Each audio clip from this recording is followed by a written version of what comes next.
There's going to be an ascetic that was very popular, that his name was the Nigantha Naputta. He was very much like Sai Baba. If you know about Sai Baba, he could materialize things, and he actually started up making a lot of the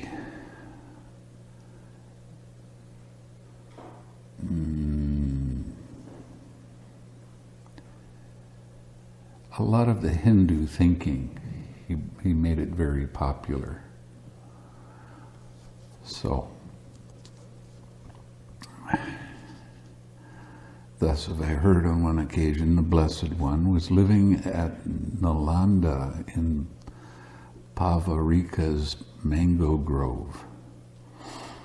Now on that occasion, the Nigantha Naputta was staying at Nalanda with a large assembly of Niganthans. That's what they called themselves. Then when the Nigantha named Digha Tapasi had wandered for alms in Nalanda, and had returned from his alms round after his meal, he went to Pavarika's mango grove to see the Blessed One. He exchanged greetings with the Blessed One, and when that courteous and amiable talk was finished, he stood at one side and stood there. The Blessed One said to him, "There are seats, Tapasi, sit down if you like." When this was said, Digha Tapasi took a low seat and sat down at one side. Then the Blessed One asked him, "Tapasi, how many kinds of action does the Nigantha Naputta describe for the performance of evil actions and for the preparation of evil action?"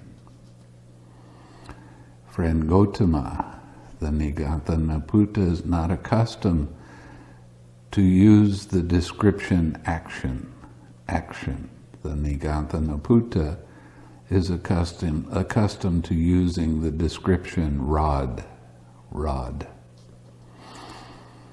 Then Tapasi, how many kinds of rod does the Nigantha Naputta describe for the performance of evil actions, for the perpetration of evil actions?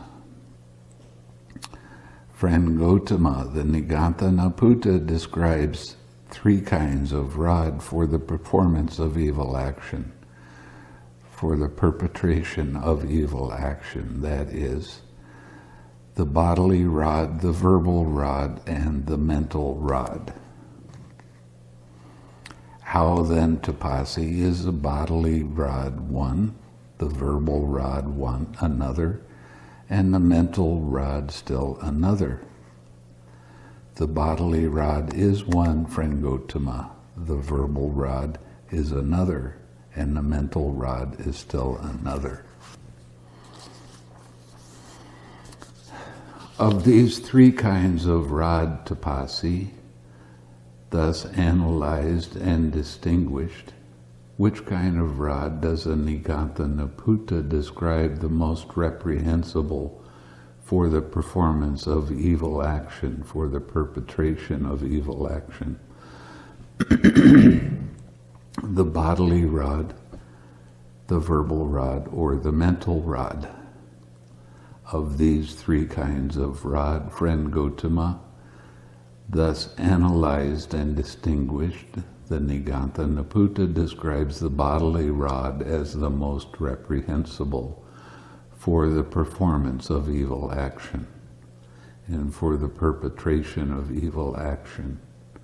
and not so much the verbal rod and the mental rod. So he's saying that the body is most important for doing evil actions, and verbal rod and the mental rod, they're not so important. It sounds like somebody else that I heard about just recently. Do you say the bodily rod, Tapasi? I say the bodily rod, friend Gautama. Do you say the bodily rod, Tapasi? I say the bodily rod, friend Gautama. Do you say the bodily rod, Tapasi? I say the bodily rod, friend Gautama. Thus the Blessed One made the Nigantha, Digha Tapasi, maintain his statement up to 3 times. Then the Nigantha, Digha Tapasi, asked the Blessed One, and you, friend, how many kinds of rod do you describe for the performance of evil action, for the perpetration of evil action? Tapasi, the Tathagata is not accustomed to use the description of rod. The Tathagata is accustomed to use the description of action. But friend, how many kinds of action do you describe for the performance of evil action? Now they're just getting their definition straight so they know what each one's talking about. For the perpetration of evil action, Tapasi, I describe 3 kinds of action for the performance of evil action, for the perpetration of evil action. That is the bodily action, the verbal action, and the mental action. How then, friend Gautama, is bodily action one, verbal action another, and mental action still another? Bodily action is one, Tapasi, verbal action is another, and mental action is another. Of these 3 kinds of action, friend Gautama, thus analyzed and distinguished, which kind of action do you describe as most reprehensible for the performance of evil action, for the perpetration of evil action? Bodily action, verbal action, or mental action? Of these 3 kinds of action, Tapasi, thus analyzed and distinguished, I describe mental action as the most reprehensible. Mind is the forerunner of all states.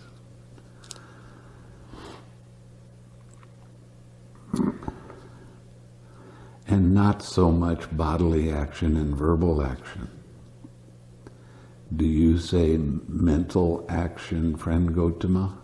I say mental action, Tapasi. Do you say mental action, friend Gautama? I say mental action, Tapasi. Do you say mental action, friend Gautama? I say mental action, Tapasi. Thus the Nigantha, Digha Tapasi, made the Blessed One maintain his statement up to the 3rd time, after which he rose from his seat and went to the Nigantha Naputa. Now this is real interesting because in Buddhism you repeat a lot of things 3 times. And by the 3rd time you're making your statement, yes, that's absolutely what I'm saying.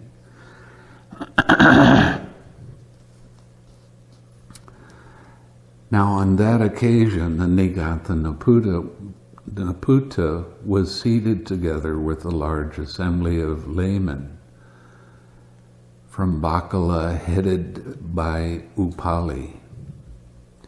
The Nigantha Naputa saw the Nigantha Digha Tapasi coming in the distance and asked him, "Now where are you coming from in the middle of the day, Tapasi?" "I'm coming from the presence of the recluse Gautama, Venerable Sir." "Did you have some conversation with the recluse Gautama?" Tapasi, I had some conversation with the recluse Gautama, Venerable Sir. What was your conversation with him like, Tapasi? Then the Nigantha Digha Tapasi related to the Nigantha Naputta, his entire conversation with the Blessed One. When this was said, the Nigantha Taputta told him, Good Tapasi, the Nigantha Digha Tapasi has answered the recluse Gautama like a well-taught disciple who understands his teacher's dispensation rightly. What does the trivial mental rod count for the comparison with the gross bodily action?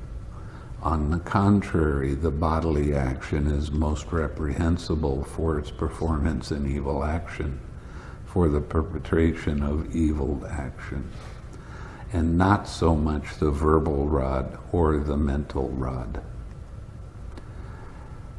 When this was said, the householder Upali said to the Nigantha Naputta, Good Venerable Sir, on the part of Digha Tapasi, the Venerable Tapasi has answered the recluse Gautama like a well-taught disciple who understands his teacher's dispensation and rightly. What does the trivial mental rod count for the comparison with the gross bodily rod? On the contrary, the bodily rod is most reprehensible for the performance of evil action, for the perpetration of evil action, and not so much the verbal and the mental rod. Now, Venerable Sir, I shall go and refute the recluse Gautama's doctrine on the basis of this statement. If the recluse Gautama maintains before me what the Venerable Digha Tapasi made him maintain, then just as a strong man might seize a long-haired ram by the hair and drag him to and drag him fro and drag him round about, so in debate I will drag the recluse Gautama to and drag him fro and drag him round about.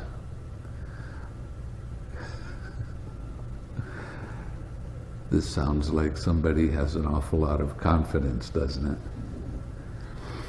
Just as a strong brewer's workman might throw a big brewer's sieve into a deep water tank and taking it by the corners might drag it to and drag it fro and drag it round about. So in debate I will drag the recluse Gautama to and drag him fro and drag him round about. Just as a strong brewer's mixer might take a strainer by the corners and shake it down and shake it up and thump it about, so in debate I will shake the recluse Gautama down and shake him up and thump him about.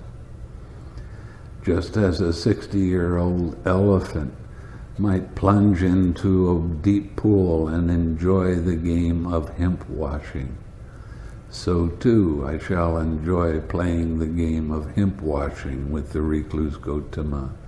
Venerable Sir, I shall go and refute the recluse Gautama's doctrine on the basis of this statement. Go, householder, and refute the recluse Gautama's doctrine on the basis of this statement, for either I should refute the recluse Gautama's doctrine or else the Nigantha Digha Tapasi, or you yourself.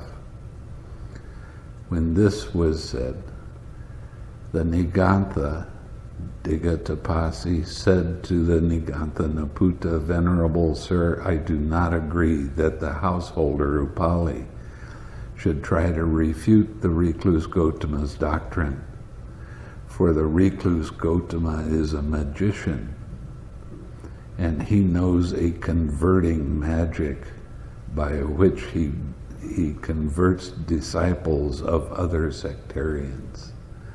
That converting magic is called the truth.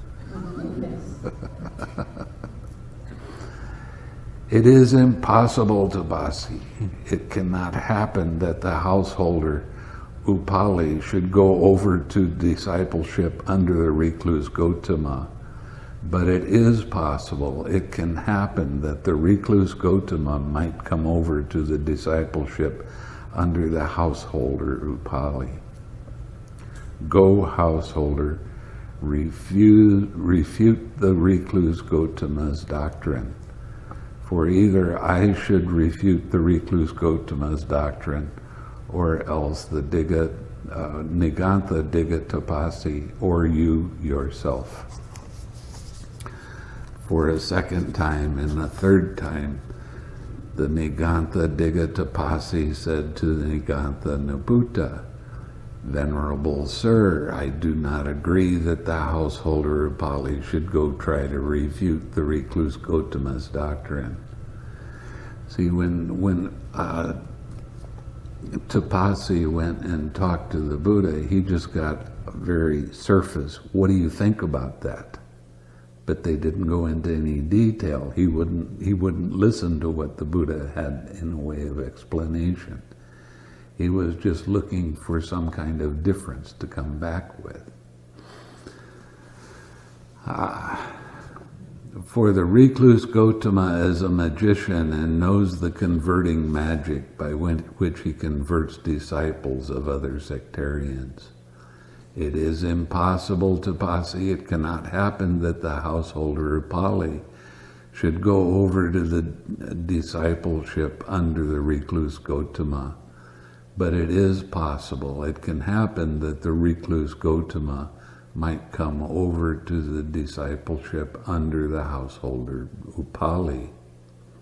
Go, householder, refute the recluse Gautama's doctrine. For either I should refute the recluse Gautama's doctrine, or else the Nigantha Digha Tapasi, or you yourself. Yes, Venerable Sir, the householder Upali replied. He rose from his seat after paying homage to the Nigantha Nabhuta. Keeping him on his right, he left to go see the Blessed One at Pavarika's mango grove. There he paid homage to the Blessed One, sat down at one side, and asked the Blessed One, Venerable Sir, did the Nigantha Digha Tapasi come over here? The Nigantha Digha Tapasi came here, householder. Venerable Sir, did you have some conversation with him? I had some conversation with him, householder. What was your conversation with him, Venerable Sir? Then the Blessed One related to the householder Upali his entire conversation with the Digha, or with the Nigantha Digha Tapasi. When this was said, the householder Upali said to the Blessed One, Good, Venerable Sir, on the part of Tapasi. The Nigantha Digha Tapasi has answered the Blessed One like a well-taught disciple who understands his teacher's dispensation rightly. What does the trivial mental rod count for in comparison to the gross bodily rod? On the contrary, the bodily rod is the most reprehensible for the performance of evil action, for the perpetration of evil action, not so much the verbal rod and the mental rod. Householder, if you will debate on the basis of truth, we might have some conversation about this. The trap is set now. I will debate on the basis of truth, Venerable Sir. So let us have some conversation about this. What do you think, householder? Here some Nigantha might be afflicted, suffering, gravely ill with an illness, needing treatment by cold water, which his vows prohibit. And he might refuse cold water, though mentally longing for it, and use it only the permissible hot water, thus keeping his vows bodily and verbally. Because he does not get cold water, he might die. Now, householder, where would the Nigantha Naputa describe his rebirth as taking place? Venerable Sir, there are gods called mind-bound gods. He would be reborn there. Why is that? Because when he died, he was still bound by attachment in the mind. Householder, householder, pay attention to how you reply. What you said afterwards does not agree with what you said before, nor does what you said before agree with what you said afterwards. Yet you made the statement, I will debate on the basis of truth, Venerable Sir. So let us have some conversation about this. Venerable Sir, although the Blessed One has spoken thus, yet the bodily rod is most reprehensible for the performance of evil actions, for the perpetration of evil action, and not so much the verbal action and the mental, verbal rod and mental rod. What do you think, householder? Here some Nigatha might be restrained with 4 checks, curbed by all curbs, clamped by all curbs, cleansed by all curbs, and claimed by all curves. And yet when going forth and returning, he brings about the destruction of many small living beings by not walking above the in the range retreat, which was where this was. The insects come out. They can't be they can't live well in the water. So they built these curbs so the insects can be on the surface of the water and not die, and then they would walk along the curb. But you're restrained by that. You can't be clamped by curbs. You can't cleanse by curbs. You can't, and claimed by all curbs.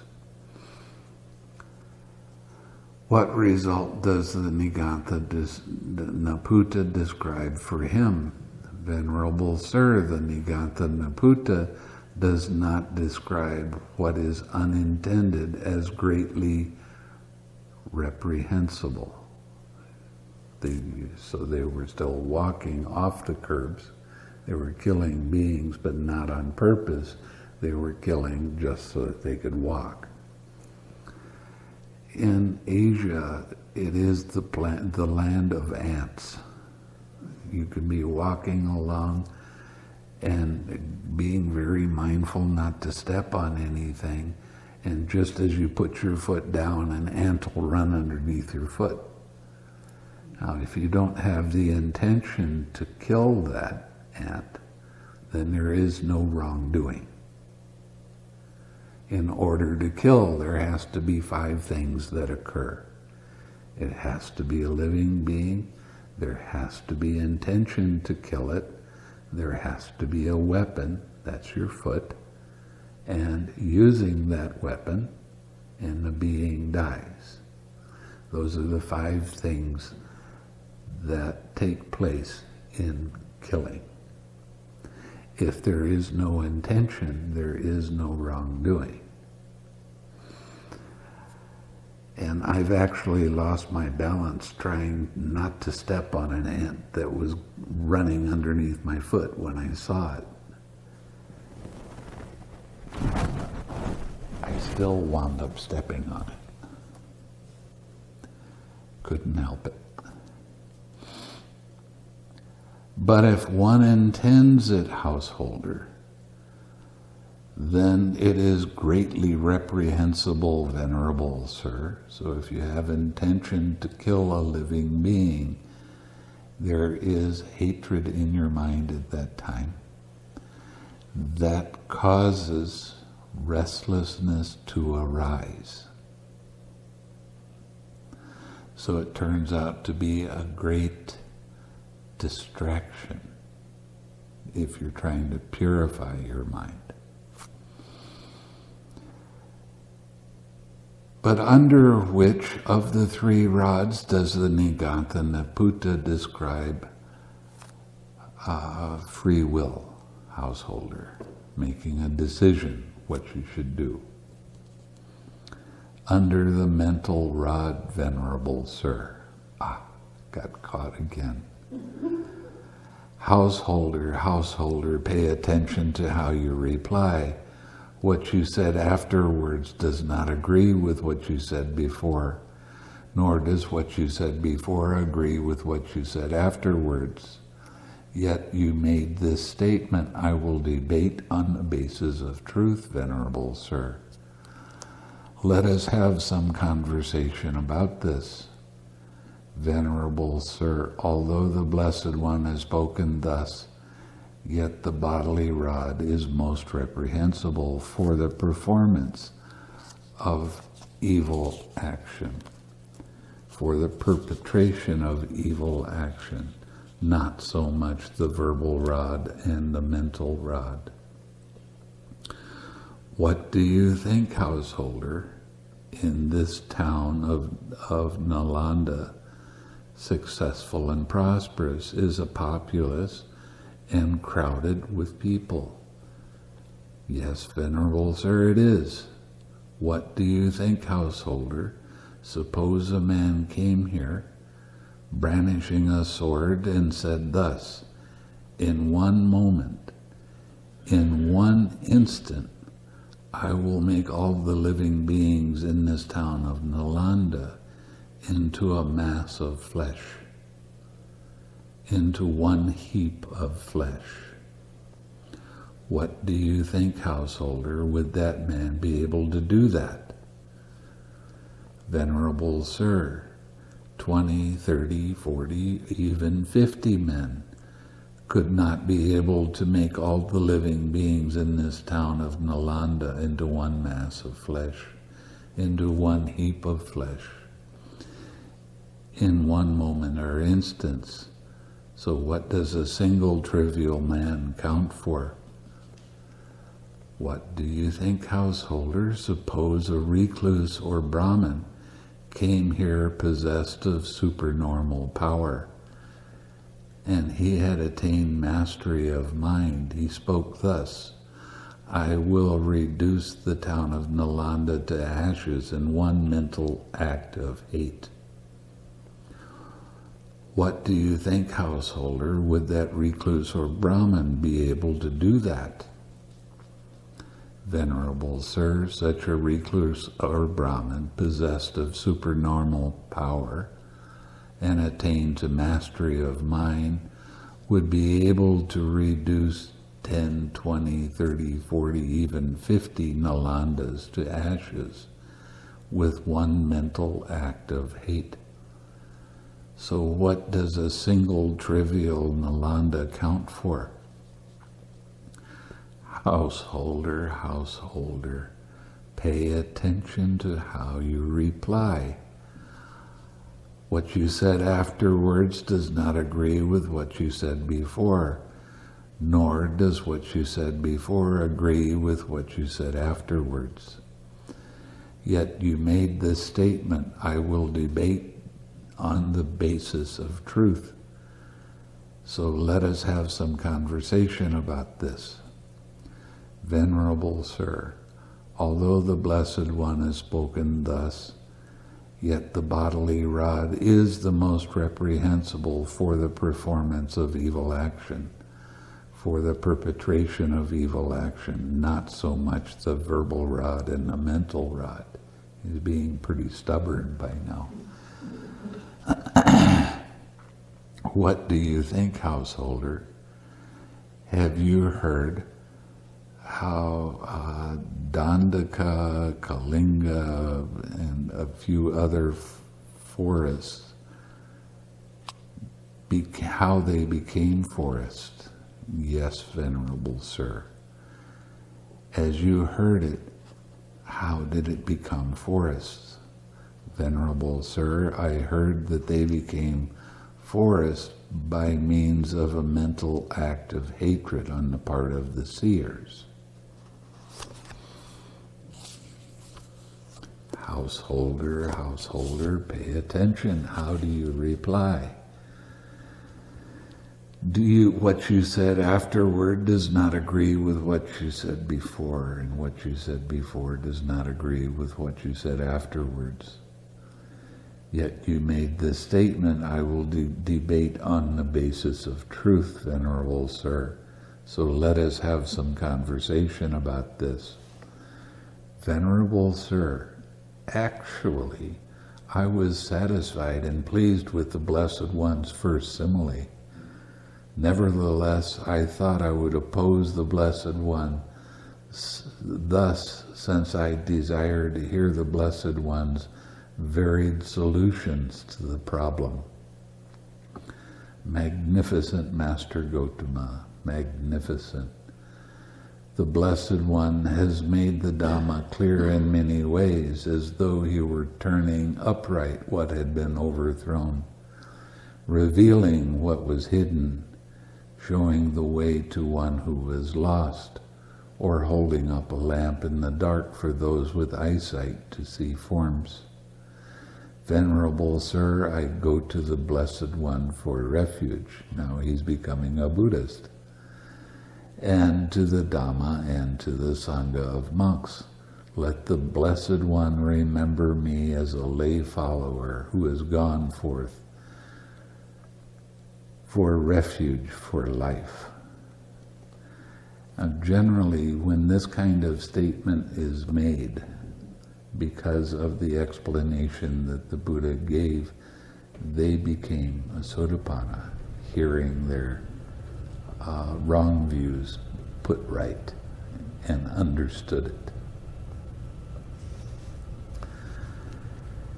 Investigate thoroughly, householder. It is good for such a well-known person like you to investigate thoroughly.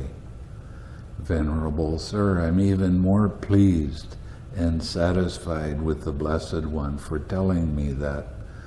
For the other sectarians, on acquiring me as a disciple, would carry a banner all over Nalanda announcing, the householder Upali has come to discipleship under us. But on the contrary, the Blessed One tells me, investigate thoroughly, householder. It's good for such a well-known person as yourself to investigate thoroughly. So for the second time, Venerable Sir, I go to the Blessed One for refuge, to the Dhamma and the Sangha of monks. Let the Blessed One remember me as a lay disciple who's gone to him for refuge for life. Householder, your family has long supported the Niganthas, and you should consider that alms should be given to them when they come. Venerable Sir, I'm even more satisfied and pleased with the Blessed One for telling me that. Venerable Sir, I've heard that the recluse Gotama says gifts should be given only to me. Gifts should not be given to others. Gifts should be given only to my disciples. Gifts should not be given to others' disciples. Only what is given to me is very fruitful, not what is given to others. Getting alms is not an easy thing. So this is a real important thing that the Buddha said. Only what is given to my disciples is fruitful, not what is given to others' disciples. But on the contrary, the Blessed One encourages me to give gifts to the Niganthas. Anyway, we shall know the time for that, Venerable Sir. So for the third time, Venerable Sir, I go to the Blessed One for refuge and to the Dhamma and the Sangha of monks. Let the Blessed One remember me as a lay follower who has gone to him for refuge for life. Then the Blessed One gave the householder Upali a progressive instruction, that is, a talk on giving. I want to talk about that for a little bit because people have the wrong idea of what giving is. Most people just think giving material things is all we're talking about. Now, I'm teaching you loving kindness meditation, and I'm teaching you the Brahma Viharas, and I'm teaching you that you need to smile when you're in your daily life, when you see other people. What are you doing when you do that? You're practicing your generosity, you're practicing your giving. Now, you can give in three ways. Mind, by radiating loving kindness to them. Speech, by saying things that make them happy. And body.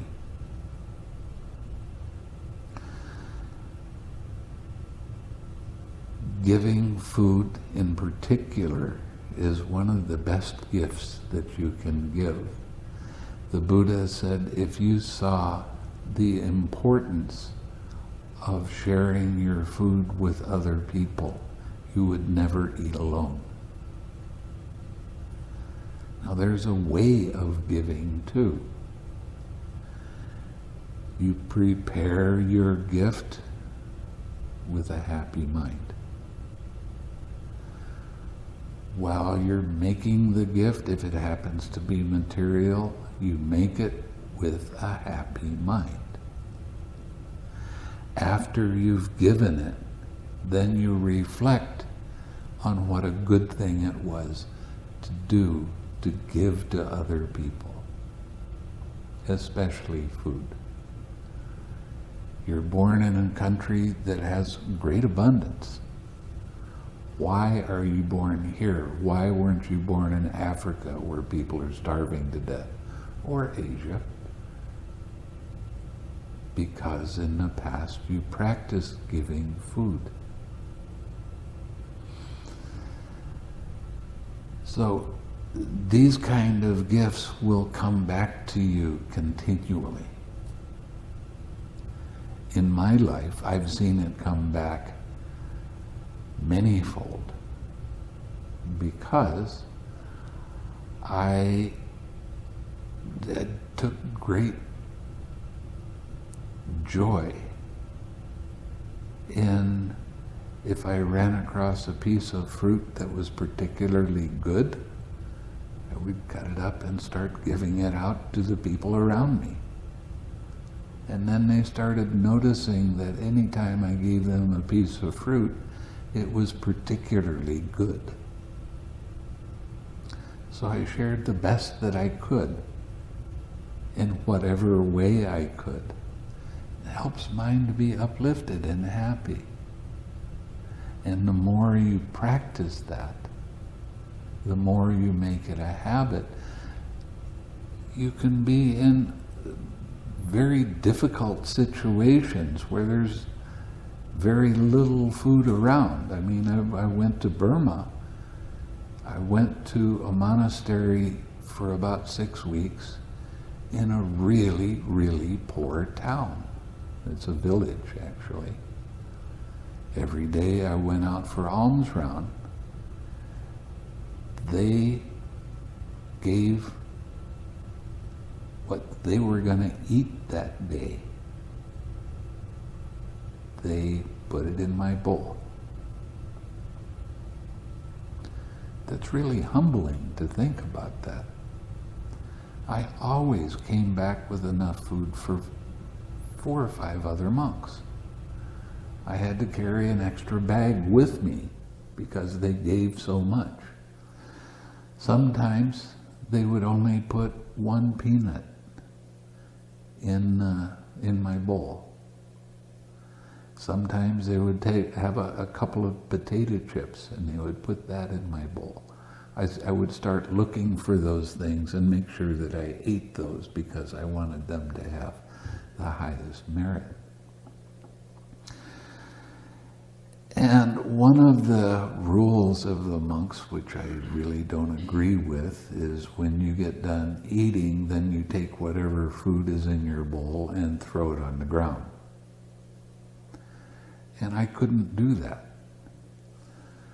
So I put the food back on a tray, walked back into town, and looked for the poorest people that didn't have food. And I gave them the tray of food. And I was criticized by the monks for doing that. It's a waste of time. You're breaking a rule. Well, it might be a rule that worked during the time of the Buddha, but I'm not going to let people go hungry. No.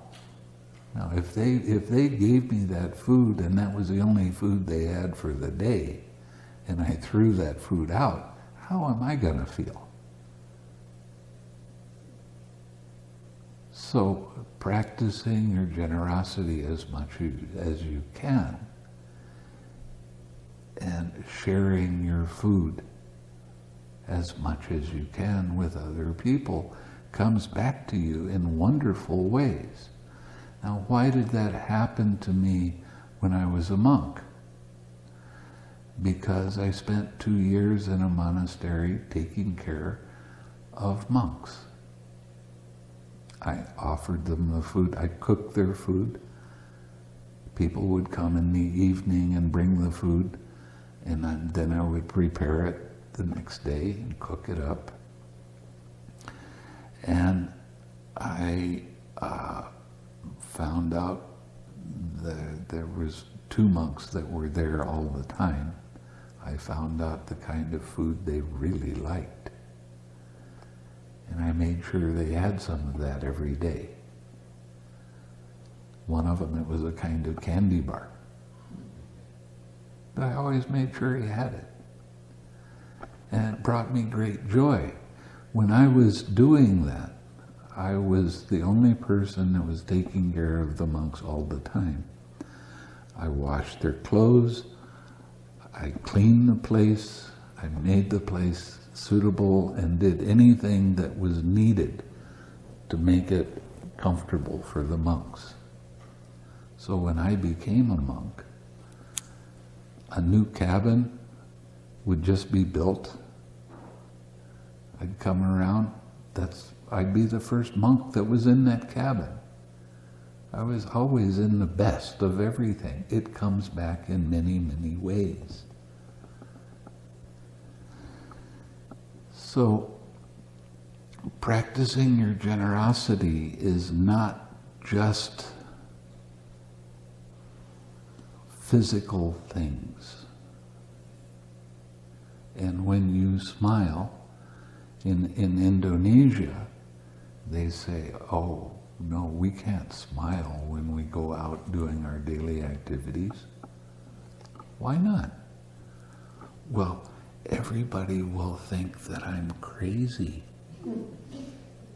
And what I said to them is, you're crazy if you don't. Smiling helps improve your mindfulness a lot, not just a little bit. And it helps joy to arise in your mind. When I was meditating, when I was in Burma especially, they are pretty fierce. And I'd finally get to a place after working really hard for a number of days and have some joy come up. So I'd go into the teacher and talk to him during the interview, and he said, I have this joy coming up. It's really nice. What did they tell me? Don't be attached. Well, I didn't want to be attached, so I was pushing the joy away. No, I don't want that. But it was a really nice feeling.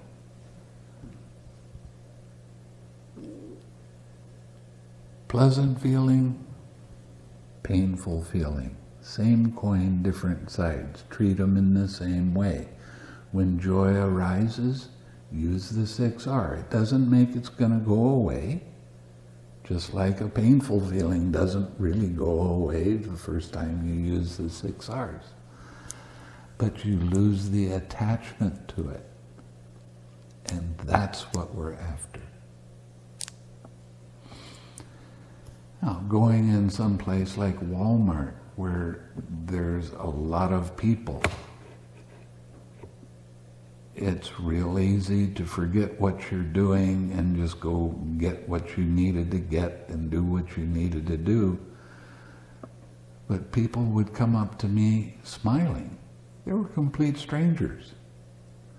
And they would remind me, oh, I'm not smiling now, so now I need to smile some more. Standing in line, waiting to get out. A baby starts crying. They're trying to grab anything that they can because you go through the line, that's where they put their candy. I want some of this. And of course mom says no and moves it away so they can't get to it, but the baby starts crying and they make a big fuss, and everybody around them doesn't like the sound of a baby crying. There's something about the vibration of a baby crying that causes your mind to get tight. So I go stand behind the cart, where they're sitting in the cart and they're crying, and I start radiating loving kindness to them. I'm practicing my generosity. And after a couple of minutes, they stop crying and they look up at me like I'm some kind of strange person. But then they start smiling. And then I tell mom, you really have a well-behaved baby. And that makes mom really feel good. So practicing your generosity in all different kinds of ways is what the Buddha is talking about here. The first part of meditation is practicing your generosity. Dana, Sila, Bhavana. That's what meditation is. Keeping your precepts without breaking them. The more you do that, the more calm your mind becomes. So sitting in meditation, if you keep your precepts without breaking them, your progress is going to be very fast. In Asia, especially, little white lies happen all the time. Somebody comes in wearing a piece of clothing that actually looks really terrible. But what do you say to him? Oh, that's such a nice dress, or whatever it happens to be. No, you don't do that. It's better to say nothing than it is to say something that's not true. I had salesmen that come up to me after giving a talk on keeping your precepts without breaking them. Well, I'm a salesman. I have to lie, or I won't make any money.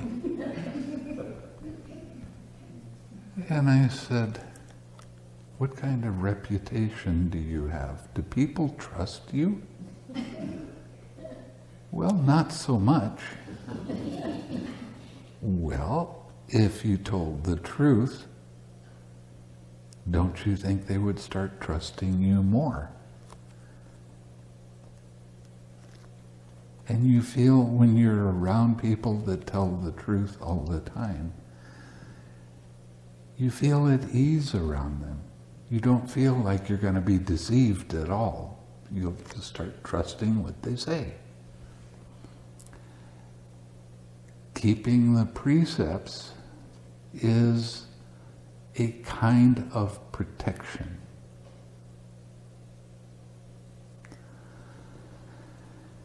Now, there is a commentary that talks about this. You will never die of an accident. You will never have a sudden death. When the time to die, you will die very peacefully, naturally, not from an accident.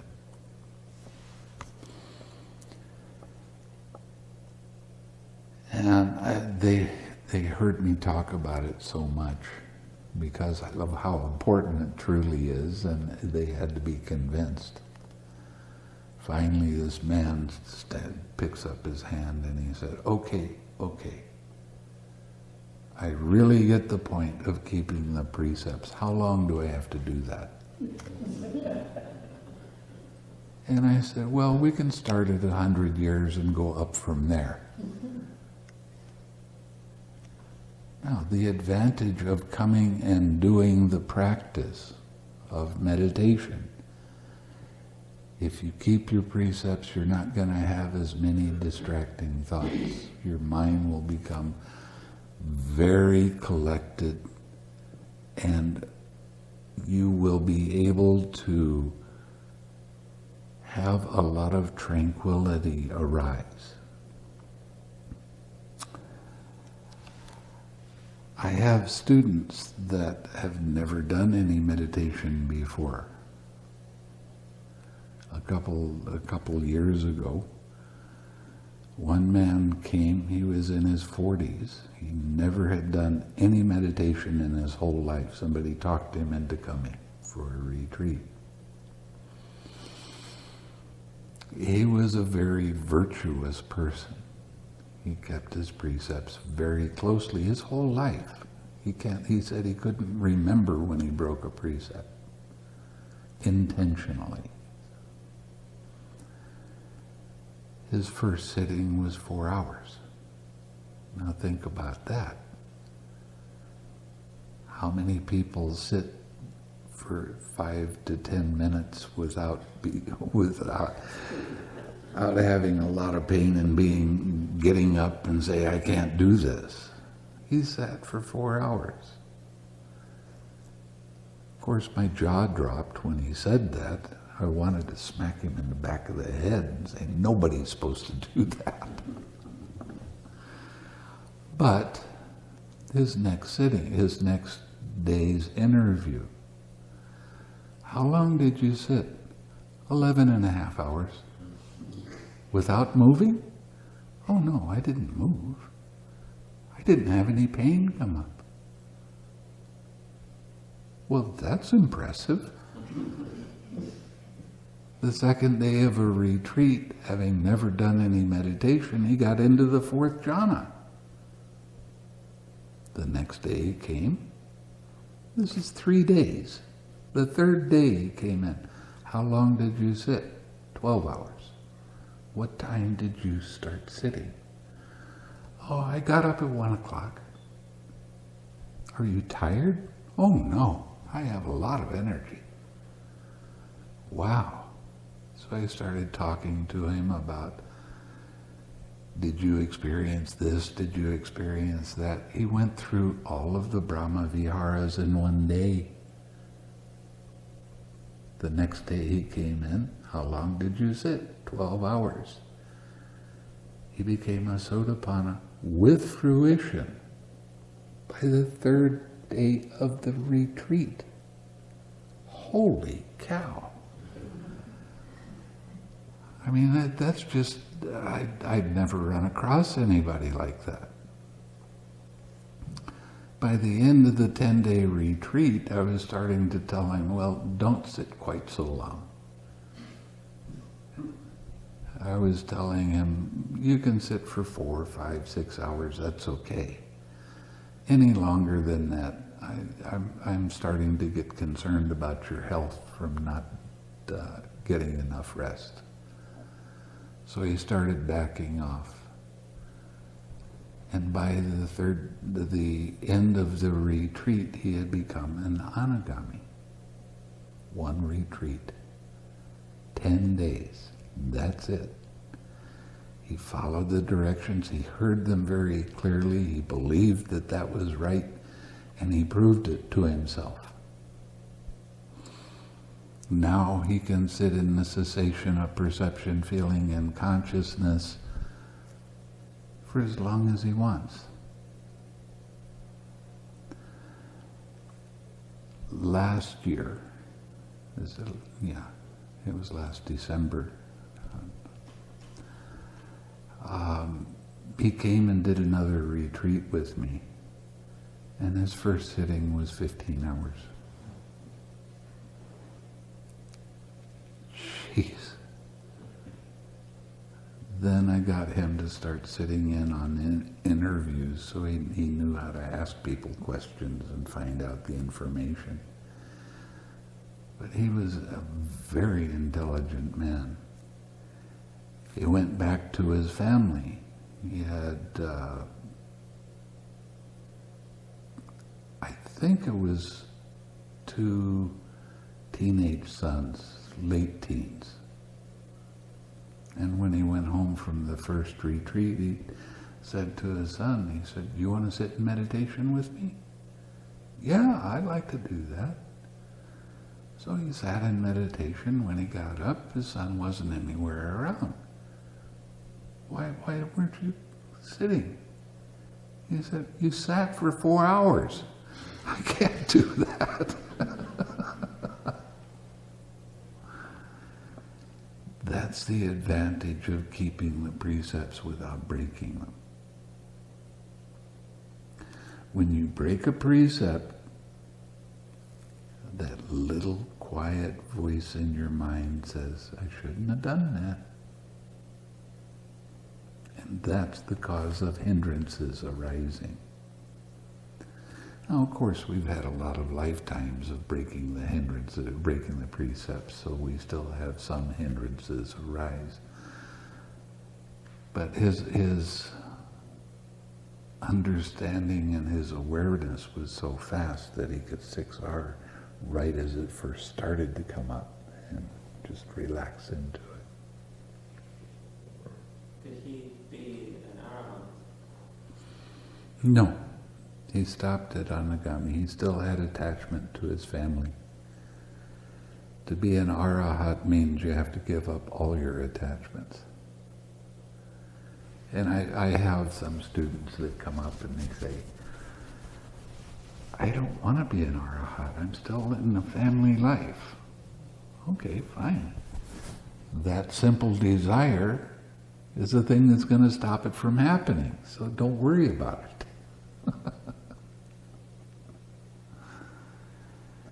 I'm still hoping that one of my students is going to become an arahat, and I told him, then you can start teaching me.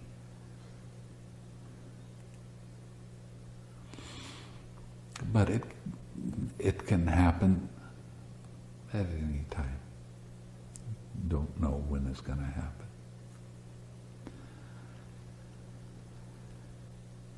When you become an anagami, lust and hatred will not arise in your mind ever again. That means no fear, no anxiety, no getting excited about things, no sexual activity. Lust doesn't come up. So people have to live like brother and sister. And they're quite willing to do that. There's a man in Minnesota that this has happened to. He has a 3-year-old son. And you know how 3-year-olds can be kind of rambunctious, but when it's time to do the meditation, he tells his son, I'm going to sit. You need to be quiet. Now, do you want to sit in meditation with me? Yes. So he gets in his lap and he sits in meditation. And he feels the loving kindness, a 3-year-old. Think what it would be like to be raised by parents that never yelled at you. That the 3-year-olds, 4-year-olds, 5-year-olds are going to test you in all different kinds of ways. But anytime he does something that he knows that his father or mother has told him it's not a good thing to do, then Dad will sit down with him and explain why you shouldn't do that. You don't want to stick a fork in an electric socket. It's just not a good thing to do, and it can harm you. So don't do that. But he just has discussions. No anger coming up in his mind at all. Just the want to be more and more clear. What a nice existence. Not even hearing your parents yelling at each other or disagreeing with each other. There's so much equanimity around him that his wife, she doesn't get upset because of his equanimity. Don't sit with your arms crossed. This posture is a thinking posture. It's real popular in Sri Lanka. People walk around with their arms folded. Now what are they doing? What's the body language saying? I'm closing down my heart and I'm not listening to you so much. They went through a war and it was very terrible. So they still are doing this. They've developed the habit to do this. But there is a rule that says if you cross your legs in the wrong way, the European style, put one leg over the other, or sit like this, you're not listening. And I have to stop the Dhamma talk and get you to not sit like that.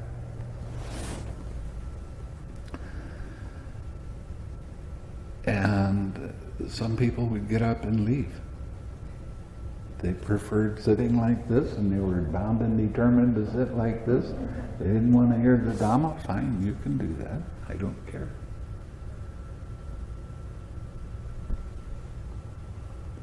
But the posture that is best for listening to Dhamma talks is with the inside of your wrist up.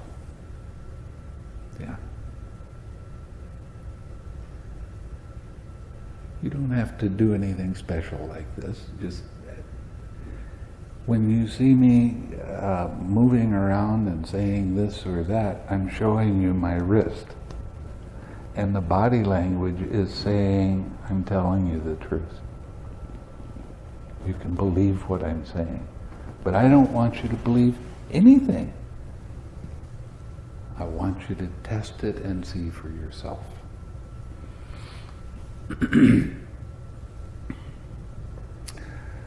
Okay. Then the Blessed One gave the householder Upali a progressive instruction that is, talk on giving, talk on virtue, talk on the heavenly realms. He explained the danger, the degradation and defilement in sensual pleasures, and the blessings of renunciation. That's a word that an awful lot of people really don't care for, renouncing something. But what is that saying? Renunciation in Buddhist terms means letting go of craving, renouncing the idea in a personal self, and seeing that everything is impersonal. Now, some of these students that have become anagamis, I question them, what's, when you're doing some kind of activity, what's in your mind?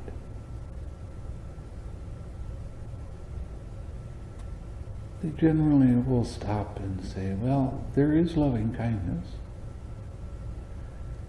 and there's equanimity, and there is a collectedness in my mind. I use the word collectedness instead of concentration, because concentration is misunderstood. It is a kind of concentration, but it's different. Your mind is very composed. Your mind is very clear. Your mind becomes very still. And your mindfulness is just absolutely great. So that's what's in an anagami's mind. When they're doing things like washing the dishes or washing their clothes or hanging clothes on a line or whatever they're doing, that's what's in their mind at that time. What real relief there is in that. Letting go of hatred, of fear, of anxiety, of sadness. Your mind is always going to be uplifted and clear. Nice. When he knew that the householder Upali's mind was ready, receptive, free from hindrances, elated and confident, he expounded him the teaching special to the Buddhas. This is the links of dependent origination with the Four Noble Truths in each link.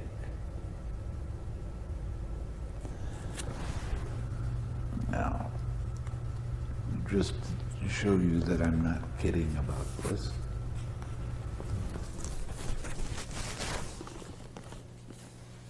oh dear, what is this? About 5:37, I think.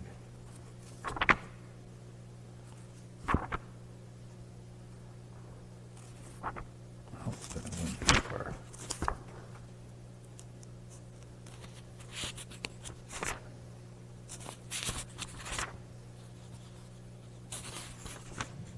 Okay. Now this is a section in the Nidana Samyutta. There's 84 suttas in this section, and they're all on dependent origination. Okay, this is section 14, brackets 4. This is called Ascetics and Brahmins. Monks, as to those ascetics and Brahmins who do not understand these things is suffering. The origin of these things, the second noble truth. The cessation of these things, third noble truth.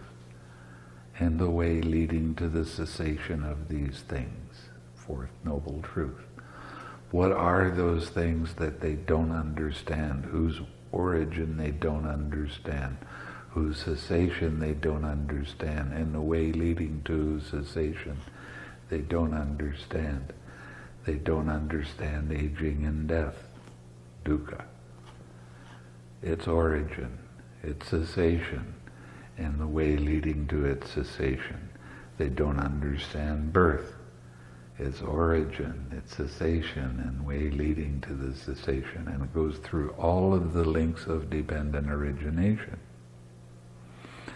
These are the things that they don't understand, whose origins they don't understand, whose cessation they don't understand, and the way leading to whose cessation they don't understand.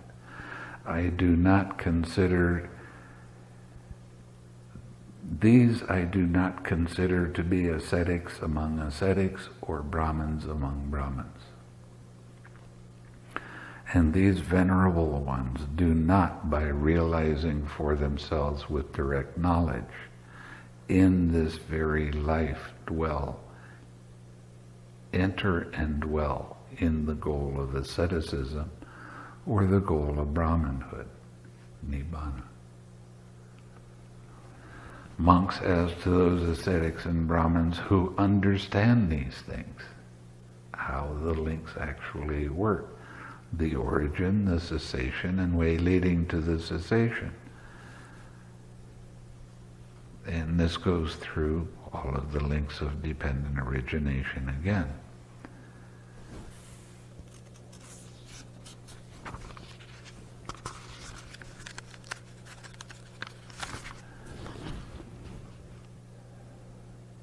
These I consider to be ascetics among ascetics, and Brahmins among Brahmins.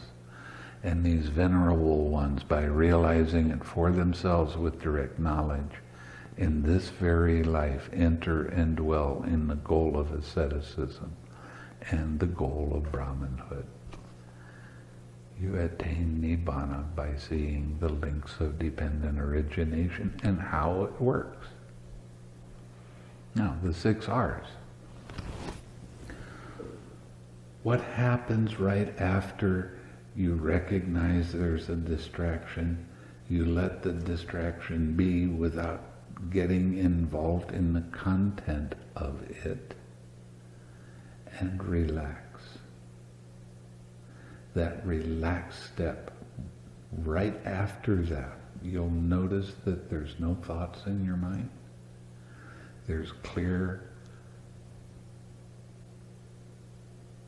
very observant mind that is pure. Why is it pure? Because there's no craving in your mind. You've let it go. Then you take that mind that has no craving in it and bring it to a wholesome thing. Smile. And your mind becomes light and very alert with no craving, and bring that mind back to your object of meditation. Okay, that's why you progress so fast with this meditation. Because every time you use the 6 R's, you are purifying your mind. Now sometimes there can be a tightness in your mind and you relax and smile and come back to your object of meditation, but that tightness is still there. So what? When your attention gets pulled back, do the same thing again. That eventually will subside. It won't arise. That tightness won't arise. And your mindfulness is much sharper after that. So using the 6 R's, which is right effort, is the harmonious practice that leads to Nibbana. Every time you use the 6 R's, you are purifying your mind. And you're practicing the entire Eightfold Path at that time.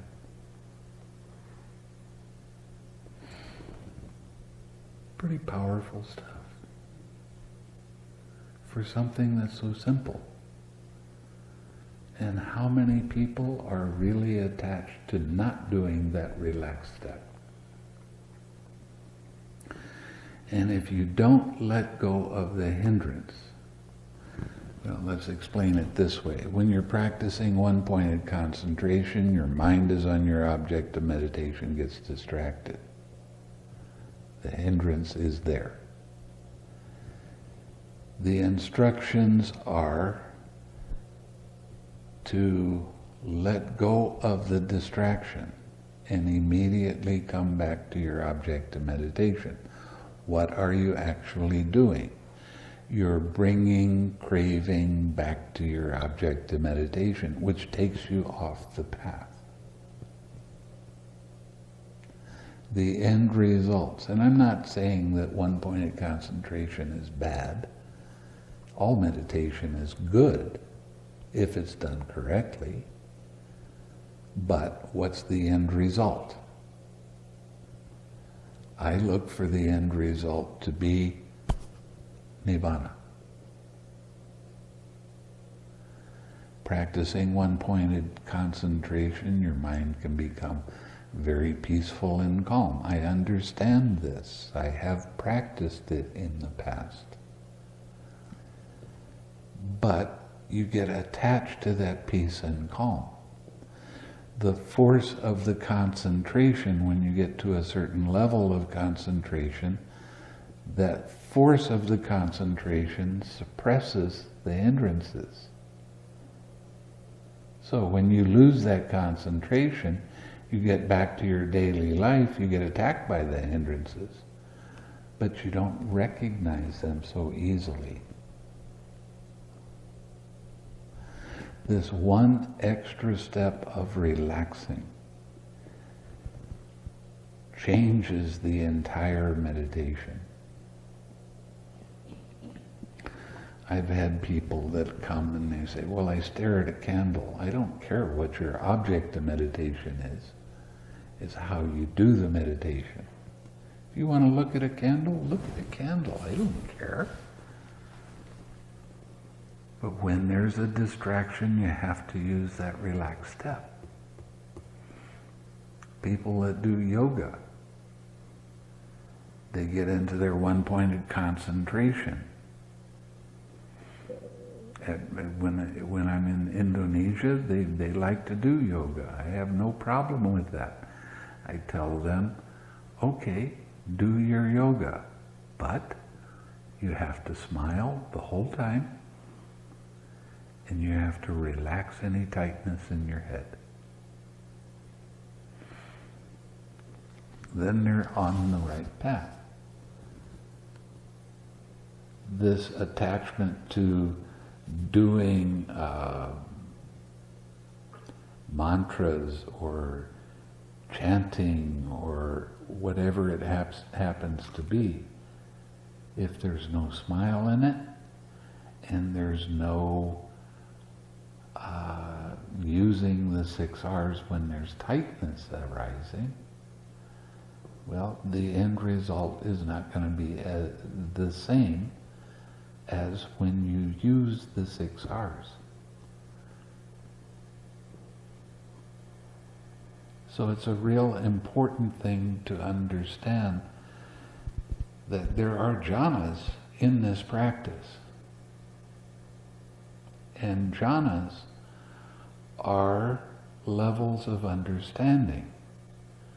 And the more you use the 6 R's, the deeper you go, the more you see more clearly how these things arise. In other words, every time you use the 6 R's, your mindfulness improves a tiny bit. But it's just like putting coins in a bank. Eventually, the bank fills up. Eventually. So eventually, your mindfulness gets better and better. So this is a very important thing to understand. When the Buddha was talking about the Four Noble Truths, he wasn't talking in a surface way. He was talking very specifically.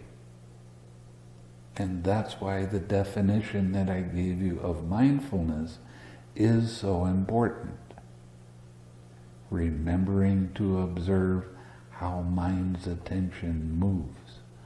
When you get into the deeper states, then you see mind's attention moving very little, but your mindfulness is sharp enough by that time that you can see it.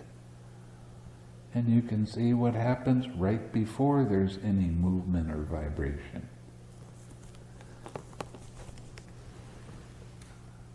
which is the very, very beginning of craving. But it takes a mind that is practiced at seeing the links of dependent origination. It really, you need to have the 6 R's. All of the meditation teachers that I've gone to, I was in Asia for 12 years, and I was always looking for another teacher because I didn't get satisfied with what I was getting. I was always looking for the way. And I recognized the one-pointed concentration in the dead-end street. It really was. It's wonderful to be peaceful and calm and have that stay. You get in a state of bliss that's just great. But there's no true awareness. Your mind becomes so concentrated or absorbed, you don't feel your body, and if somebody comes up and they bang you in the head, you wouldn't feel it. If I took a bell and rang it right beside your ear, you wouldn't hear it. That is not what I call full awareness. But when you use the 6 R's, you know that these things happen. It doesn't make your mind shake. It's just there's contact. Okay? How did contact arise? What happened first? What happened after that? It always comes back to dependent origination and how the links work.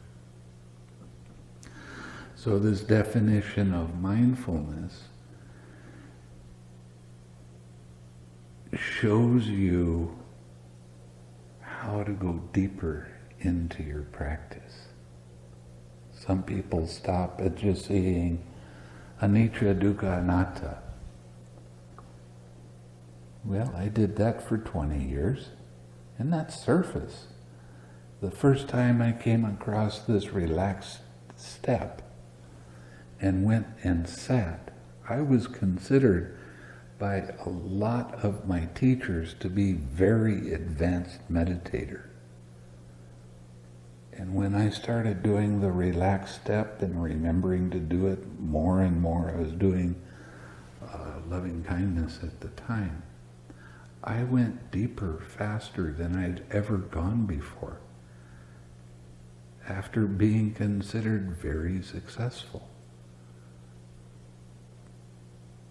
And they kept on telling me, yeah, you should go out and teach, but I wasn't satisfied with it. I was just like the Buddha in that respect. I knew there was something other than that. I always had tightness in my head. And I was told continually, over and over again, ignore it, it'll go away eventually.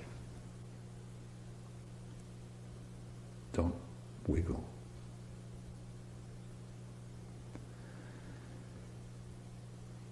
When I started doing the relaxed step, I got so deep that I doubted it. So I started reading more about it and finding out, oh, I was going through the Brahma Viharas. Hey, this is pretty good. Very interesting stuff. So when the Buddha is talking about his teaching of the Four Noble Truths, he's talking about the Four Noble Truths in each link of dependent origination. This is the backbone to the Buddha's teaching. Just as a clean cloth with all marks removed would take a dye evenly, so too, while the householder Upali sat there, the spotless, immaculate vision of Dhamma arose in him. All things that are subject to arising is subject to cessation. Now, this particular statement is from the Visuddhimagga. And to them, anicca, dukkha, anatta is the end result. But you go so much deeper when you get that relaxed step. There's a statement in the 5th book of Vinaya that says, you can see one or all of the characteristics. In other words, the 3 characteristics are anicca, dukkha, anatta. You can see one or all of those without ever seeing the links of dependent origination. But when you see the links of dependent origination, you see all of those naturally.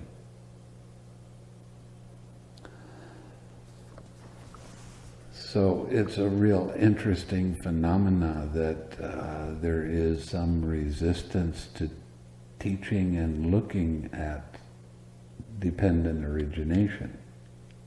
And that comes from the people that practice vipassana and one-pointed concentration, both. They say,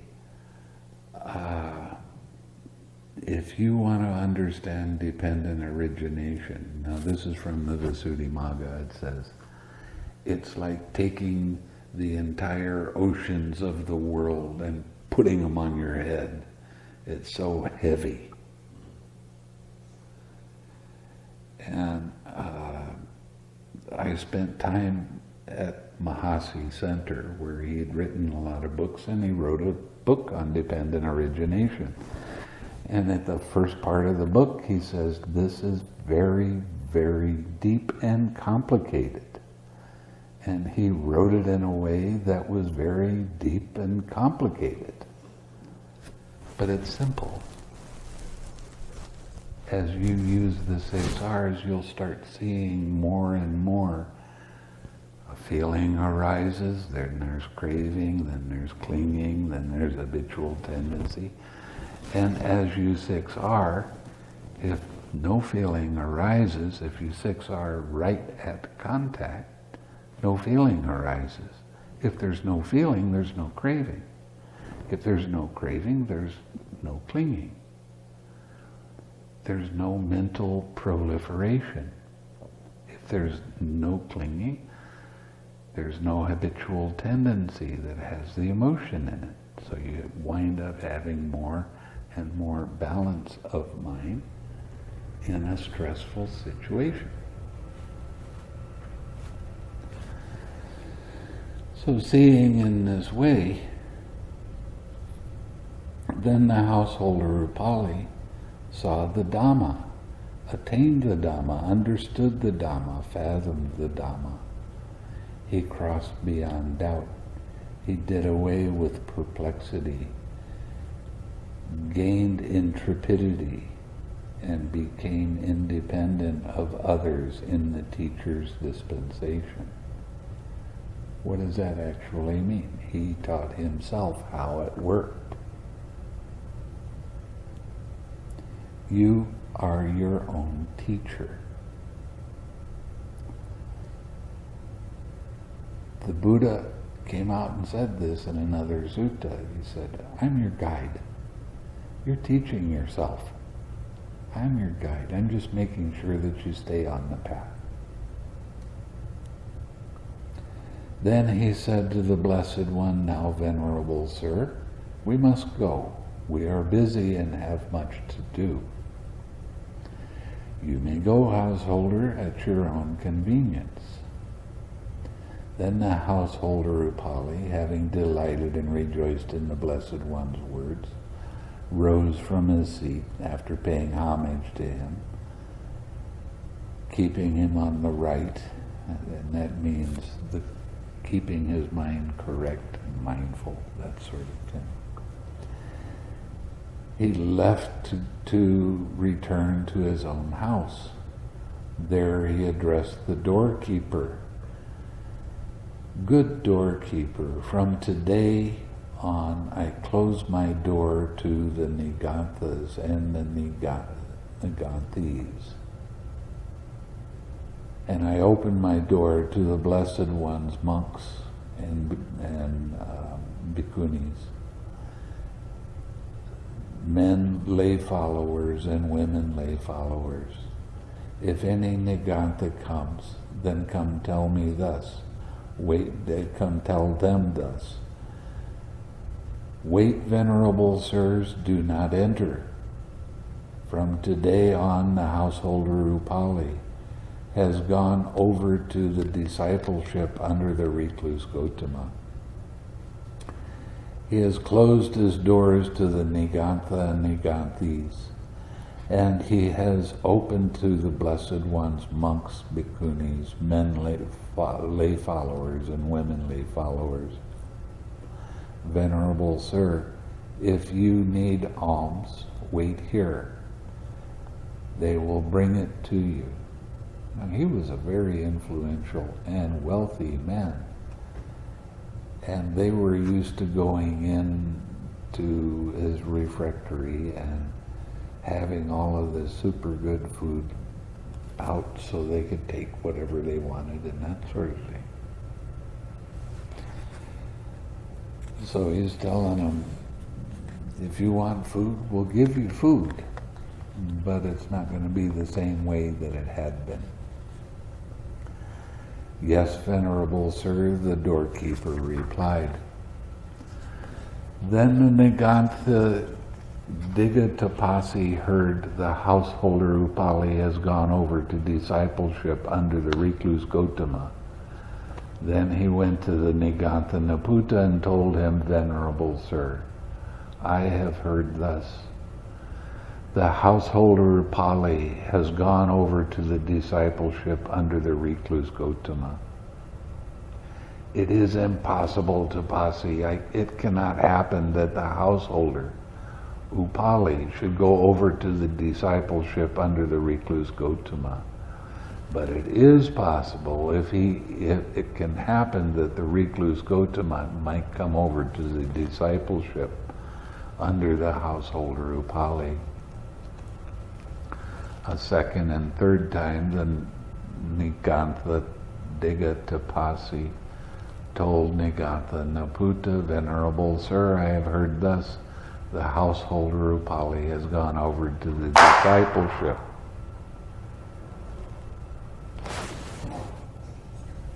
That's interesting.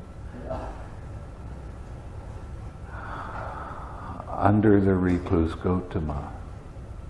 It is impossible to Pasi, it cannot happen. Venerable Sir, I shall go and find out whether or not the householder Upali has gone over to the discipleship under the recluse Gotama. Go to Pasi and find out whether or not he's gone over to the discipleship under the recluse Gotama. Then the Nigantha Digatapasi went to the householder Upali's house. The doorkeeper saw him coming in the distance and told him, Wait, Venerable Sir, do not enter. From today on, the householder Upali has gone over to the discipleship under the recluse Gotama. He has closed his doors to the Nigantha and Niganthis, and he has opened the door to the Blessed Ones, monks, bhikkhunis, lay followers, and women followers. Venerable Sir, if you need alms, wait here. They will bring it to you here. I do not need alms, friend, he said, and he turned back and went to the Nigantha Naputa and told him, Venerable Sir, it is only too true that the householder Upali has gone over to the discipleship of the recluse Gotama. Venerable Sir, did I not get your consent when I told you, Venerable Sir, I do not agree that the householder Upali should try to refute the recluse Gotama, for the recluse Gotama is a magician, and he knows a converting magic by which he converts disciples of other sectarians. Now, Venerable Sir, your householder Upali has been converted by the recluse Gotama with his converting magic. Impossible to Pasi. it cannot happen that the householder Upali should go over to the discipleship under the recluse Gautama, but it is possible it can happen that the recluse Gautama might come over to the discipleship under the householders Upali. A second and third time this was said. Venerable Sir, it is only too true that the householder Upali has gone over to the discipleship under the recluse Gautama. It is impossible, it can't happen. It can happen that the recluse Gautama might come over to discipleship under the householder Upali. Now I should go myself and find out whether or not he's gone over to the discipleship under the recluse Gautama. Then the Nigatanaputa went with a large assembly of Nigantas to the householder Upali's house. The doorkeeper saw him coming in the distance and told him, "Wait, Venerable Sir, do not enter. From today on, the householder Upali has gone over to discipleship under the recluse Gautama. He has closed his doors to the Nigantas and Nigantis. He has opened his door to the Blessed Ones, monks and bhikkhunis,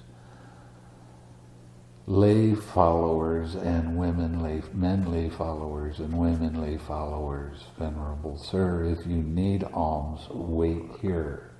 They will bring it here to you. Good doorkeeper, go to the householder Upali and tell him, Venerable Sir, the Nigatanaputa is standing on the outer gate with a large assembly of Nigantas. He wishes to see you." "Yes, Venerable Sir," he replied. He went to the householder Upali and told him, Venerable Sir, the Nigatanaputa is standing at the outer gate with a large assembly of Nigantas. He wishes to see you. In that case, good doorkeeper, make seats made ready in the hall of the central door. Yes, Venerable Sir, he replied, and after he made seats ready in the hall at the central door, he returned to the householder Upali and told him, Venerable Sir, the seats are made ready in the hall of the central door. You may come at your own convenience. Then the householder Upali went to the hall of the central door and sat down on the highest, best, chief, and most excellent seat there. He told the doorkeeper, now good doorkeeper, go to the Nigatanaputa and tell him,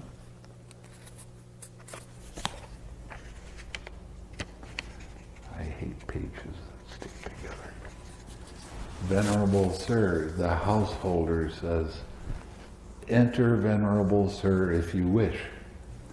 Yes, Venerable Sir, he replied, and went to Nigatanaputa and told him, Venerable Sir, the householder Upali says, enter, sir, if you wish. Then the Nigatanaputa went with the large assembly of Nigantas to the hall at the central door. Previously, when the householder Upali saw the Nigatanaputa coming in the distance, he used to go out to meet him, dust off the highest and best, chief, most excellent seat there, with an upper robe, and having arranged it all around, have him seated on it. But now, while seated himself on the highest, best, chief, most excellent seat, he told Nigatanaputa, Venerable Sir, there are seats, sit down if you wish. When this was said, the Nigatanaputa said, householder, are you mad? You are an imbecile. You went saying, Venerable Sir, I shall refute the recluse Gautama's doctrine, and you come back caught up by a vast net of his doctrine. Just as a man went to castrate someone, came back castrated himself. Just as if a man went to put out someone's eyes and came back with his own eyes put out. So too, householder, so you too, householder, went saying, Venerable Sir, I shall refute the Gautama's doctrine, and have come back caught up in the vast net of his doctrine. Householder, you have been converted by the recluse Gautama by his converting magic. Auspicious is that converting magic, Venerable Sir.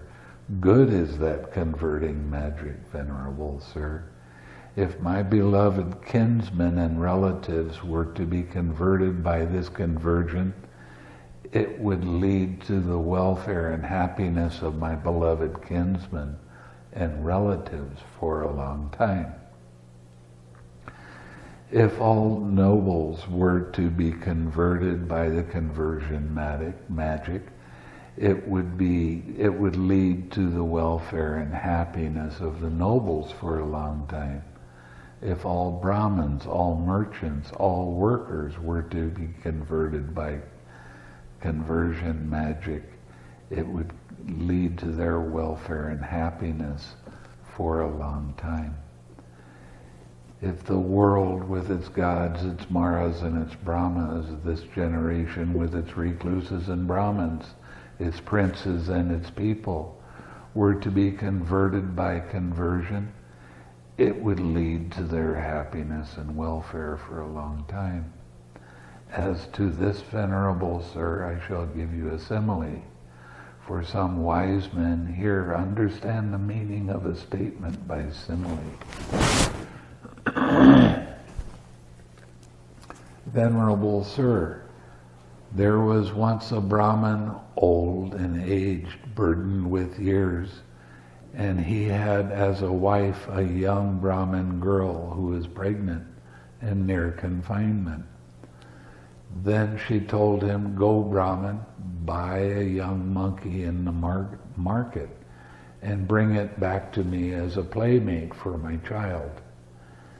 He replied, Wait, madam, till you have borne the child.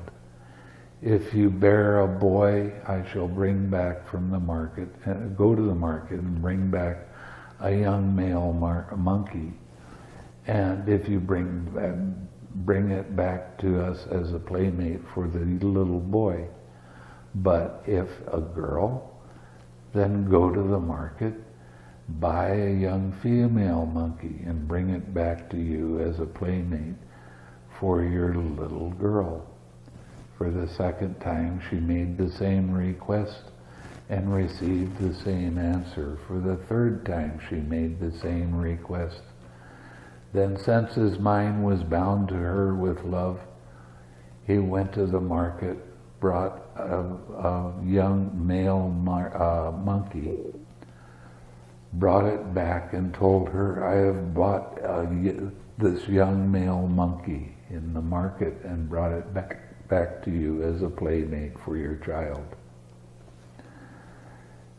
Then she told him, Go, Brahmin, take this young male monkey to Ratapani, to the dyer's son, and tell him, Good Ratapani, I want this young male monkey dyed the color of yellow unguent,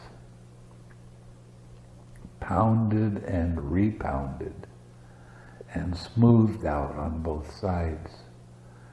Then, since his mind was bound to her with love, he took the young male market to Ratapani, the dyer's son, and told him, Good Ratapani, I want this young male monkey dyed the color of yellow unguent, pounded and repounded and smoothed on both sides. Ratapani, the dyer's son, told him, Venerable Sir, this young male monkey will take a dyeing, but not a pounding or smoothing out. So too, Venerable Sir, the doctrine of the foolish Niganthas will give delight to fools, but not to the wise. And it will not withstand testing and being smoothed out. Then, Venerable Sir, on another occasion, a Brahmin took a pair of new garments to Randapani, the dyer's son, and told him, "Good Randapani, I want this pair of new garments dyed the color of yellow unguent, pounded and repounded and smoothed out on both sides." Randapani, the dyer's son, told him, "Venerable Sir, the pair of new garments will take the dyeing and the pounding and and smoothing out." So too, Venerable Sir, the doctrine of the Blessed One, accomplished and fully awakened, will give delight to the wise, but not to fools. And it will withstand the testing and being smoothed out. Householder, the assembly, the king, and householder, the assembly and the king know you thus. The householder Upali is a disciple of Nigantha Naputa, whose disciple should be considered you to be. When this was said, the householder Upali rose from his seat and, arranging his upper robe on one shoulder, he extended his hands in reverential salutation in the direction of the Blessed One and told the Nigantha Naputa, "In that case, Venerable Sir, hear whose disciple I am. He is the wise one who has cast off delusion, abandoned the heart's wilderness, victor in battle. He knows no anguish, is perfectly even-minded, mature in virtue, excellent in wisdom. Beyond all temptation, he is without stain. The Blessed One he is. I am his disciple.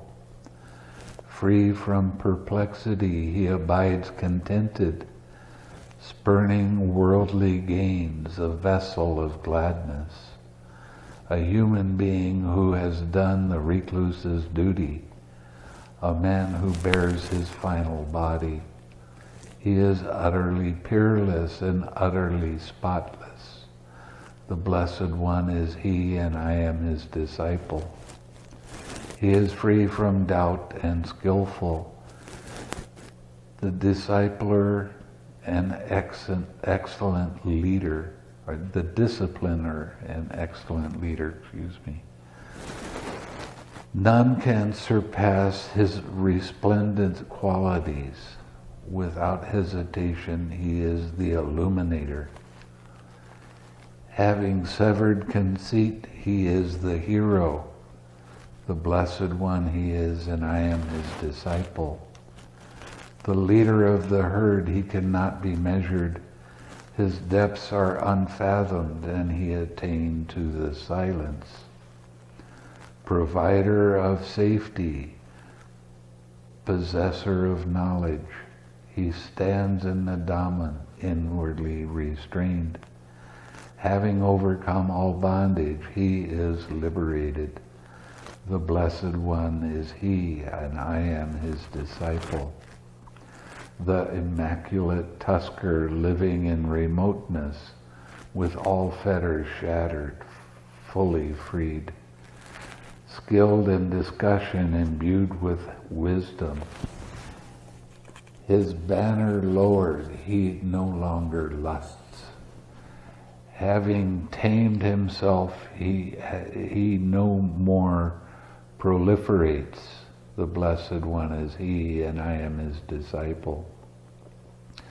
The best of seers, with no deceptive schemes, gained the triple knowledge, attained to holiness, his heart cleansed, a master of discourse, he lives ever tranquil, the finder of knowledge, the first of all givers, he is ever capable. The Blessed One is he, and I am his disciple. He is the noble one, developed in mind, who has gained the goal and expounds the truth. Endowed with mindfulness and penetrative insight, he leans neither forwards nor back. Free from perturbation, attained to mastery, the Blessed One is he, and I am his disciple. He has fared rightly and abides in meditation, inwardly undefiled, in purity perfect. He is independent and altogether fearless. Living secluded, attained to the summit. Having crossed over himself, he leads us across. The Blessed One is he, and I am his disciple. Of supreme serenity, with extensive wisdom, a man of great wisdom, devoid of all greed. He is the Tathagata, he is the Sublime One, the person unrivaled, the one without equal. He is intrepid, proficient in all.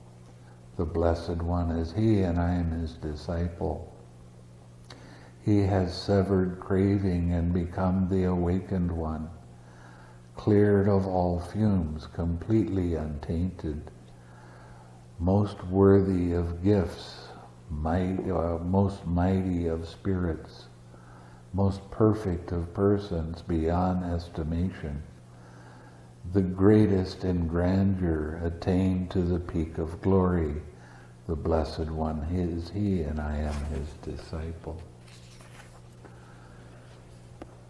When he did that, when did you concoct that hymn of praise to the recluse Gautama householder? Venerable sirs, suppose that there were a great heap of many kinds of flowers, and then a clever garland maker or a garland maker's apprentice were to knot them in multiple color garland. So too, Venerable Sir, the Blessed One has many praiseworthy qualities, many hundreds of praiseworthy qualities. Who, Venerable Sir, would not praise the praiseworthy? Then, since the Nigatanaputa was unable to bear the honor done to the Blessed One, hot blood then and there gushed from his mouth. And when that happens, there's so much anger, they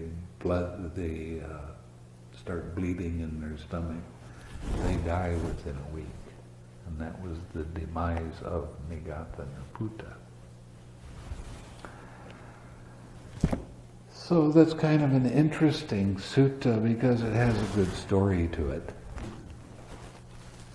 And it lets you know just how good the Buddha was at discussions. And it's really, I appreciate that story very much. I've read it quite a few times.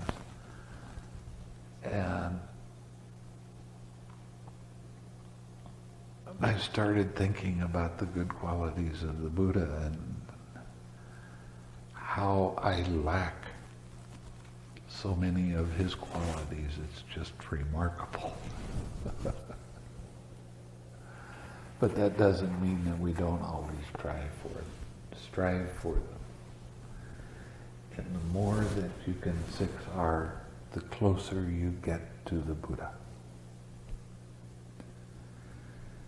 Now, in Mahayana, they talk about becoming a Buddha. Actually, you don't become a Buddha, you become an Arahat. The Buddha was an arahat, but in order to be a Buddha, you have to perfect, there's 10 perfections that you have to work lifetime after lifetime after lifetime to become a Buddha. So you can become as free as a Buddha, but the Sammasam Buddha that we learn from, there's only one of those that comes around every 500,000 years or 1,000,000 years, something like that, many lifetimes. And I know that it's mentioned you can become a Buddha out of respect for the Buddha, but it's not as accurate as it could be. You can't say that you are a Buddha, even if you become an arahat.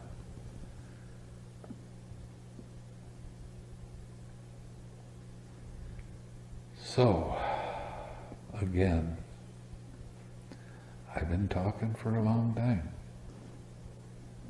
Anyway, why don't we share some merit? May suffering ones be suffering-free, and the fear-struck fearless be. May the grieving shed all grief, and may all beings find relief. May all beings share this merit that we've thus acquired for the acquisition of all kinds of happiness. May beings inhabiting space and earth, devas and nagas of mighty powers share this merit of ours. May they long protect the Buddha's dispensation. Sadhu, sadhu.